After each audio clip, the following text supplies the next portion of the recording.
ಗದಗ ಜಿಲ್ಲೆಯ ಐತಿಹಾಸಿಕ ಸ್ಥಳ ಲಕ್ಕುಂಡಿ ಮತ್ತಷ್ಟು ಉತ್ಖನನಕ್ಕೆ ಅಧಿಕಾರಿಗಳ ತಂಡ ಇದೀಗ ಸಿದ್ಧತೆಯನ್ನ ಮಾಡಿಕೊಂಡಿದೆ. ನಾಳೆಯಿಂದ ಲಕ್ಕುಂಡಿಯಲ್ಲಿ ಮತ್ತೆ ಉತ್ಖನನ ಕಾರ್ಯ ಆರಂಭ ಆಗ್ತಾ ಇದೆ. ಇದರ ಒಂದು ರಿಪೋರ್ಟ್ ಇದೆ, ನೋಡೋಣ.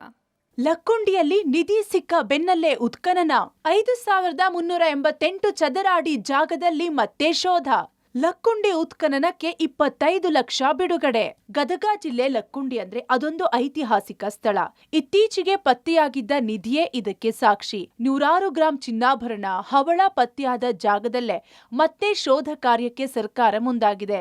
ನಿಧಿ ಪತ್ತೆಯಾದ ಸ್ಥಳದಲ್ಲೇ ಮತ್ತೊಮ್ಮೆ ಉತ್ಖನನ ನಡೆಸಲು ಅಧಿಕಾರಿಗಳು ಸಜ್ಜಾಗಿದ್ದಾರೆ.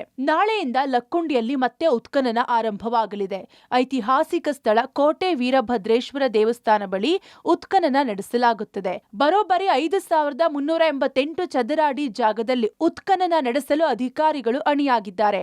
ಲಕ್ಕುಂಡಿಯ ವೀರಭದ್ರೇಶ್ವರ ದೇವಸ್ಥಾನ ಬಳಿ ನಾಣ್ಯಗಳ ತಯಾರಿಕೆ ಇತ್ತಂತೆ. ಹೀಗಾಗಿ ಅದೇ ಕಾರಣಕ್ಕೆ ಅಲ್ಲೇ ಉತ್ಖನನ ನಡೆಸಲಾಗುತ್ತಿದೆ. ನಿವೃತ್ತ ಹಿರಿಯ ವಿಜ್ಞಾನಿ ನೇತೃತ್ವದಲ್ಲಿ ಉತ್ಖನನ. ನಾಳೆಯೂ ಸಿಗುತ್ತಾ ಐತಿಹಾಸಿಕ ಕುರುಹು ಆಭರಣ. ಪ್ರವಾಸೋದ್ಯಮ, ಪುರಾತತ್ವ, ವಸ್ತು ಸಂಗ್ರಹಾಲಯ ಮತ್ತು ಪರಂಪರೆ ಇಲಾಖೆ, ಲಕ್ಕುಂಡಿ ಅಭಿವೃದ್ಧಿ ಪ್ರಾಧಿಕಾರ, ಜಿಲ್ಲಾಡಳಿತ ನೇತೃತ್ವದಲ್ಲಿ ನಾಳೆಯಿಂದ ಉತ್ಖನನ ನಡೆಸಲಾಗುತ್ತದೆ. ಉತ್ಖನನ ವೇಳೆ ಐತಿಹಾಸಿಕ ಕುರುಹುಗಳು, ಆಭರಣಗಳು ಸಿಗಬಹುದು ಎಂಬ ವಿಶ್ವಾಸವು ಅಧಿಕಾರಿಗಳಿಗಿದೆ. ಪುರಾತತ್ವ ಇಲಾಖೆ ನಿವೃತ್ತ ಹಿರಿಯ ವಿಜ್ಞಾನಿ ಕೇಶವ ನೇತೃತ್ವದಲ್ಲಿ ಪರಿಶೀಲನೆ ನಡೆಸಲಾಗುತ್ತದೆ. ಉತ್ಖನನಕ್ಕೆ 25 ಲಕ್ಷ ರೂಪಾಯಿ ಬಿಡುಗಡೆ ಮಾಡಲಾಗಿದೆ. ಸಿಕ್ಕ ನಿಧಿ ಬಗ್ಗೆ ಅಧಿಕಾರಿಗಳ ಪರಿಶೀಲನೆ. 3 ದಿನದಲ್ಲಿ ನಿಧಿಯ ಸ್ಪಷ್ಟ ಚಿತ್ರಣ. ಇನ್ನೊಂದೆಡೆ ಈಗಾಗಲೇ ಸಿಕ್ಕಿರುವ ನಿಧಿಯನ್ನ ಖಜಾನೆಯಲ್ಲಿ ಇರಿಸಲಾಗಿದೆ. ಖಜಾನೆಯಲ್ಲಿದ್ದ ಆಭರಣಗಳನ್ನ ಹೊರಗೆ ತೆಗೆದು ಪ್ರತಿಯೊಂದನ್ನು ಪ್ರತ್ಯೇಕವಾಗಿ ಪರಿಶೀಲಿಸಲಾಗ್ತಿದೆ.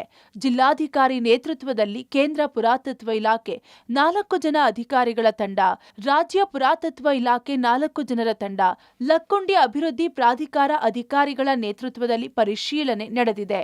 ಅದನ್ನ ಪೊಲೀಸ್ ಇಲಾಖೆ ಕಣ್ಗಾವಲಿನಲ್ಲಿ ವಿಡಿಯೋ ಚಿತ್ರೀಕರಣವನ್ನು ನಡೆಸಲಾಗಿದೆ. ನಿಧಿ ಎಷ್ಟು ವರ್ಷಗಳ ಹಿಂದಿನ ಅನ್ನೋ ಬಗ್ಗೆ 3-4 ದಿನಗಳಲ್ಲಿ ಸ್ಪಷ್ಟ ಚಿತ್ರಣಕ್ಕೆ ಅಧಿಕಾರಿಗಳು ಬರಲಿದ್ದಾರೆ. ಒಟ್ನಲ್ಲಿ ಒಂದು ಕಡೆ ಸಿಕ್ಕಿರುವ ನಿಧಿ ಬಗ್ಗೆ ಪರಿಶೀಲನೆ ನಡೆಸ್ತಾ ಇದ್ರೆ, ಇನ್ನೊಂದೆಡೆ ಮತ್ತಷ್ಟು ಉತ್ಖನನದ ಮೂಲಕ ಇನ್ನಷ್ಟು ಕುರುಹುಗಳ ಶೋಧಕ್ಕೆ ಅಧಿಕಾರಿಗಳು ಮುಂದಾಗಿದ್ದು, ನಾಳೆಯ ಉತ್ಖನನದ ಮೇಲೆ ಎಲ್ಲರ ದೃಷ್ಟಿ ನೆಟ್ಟಿದೆ. Bhimanagouda Patil, public TV, Gadag.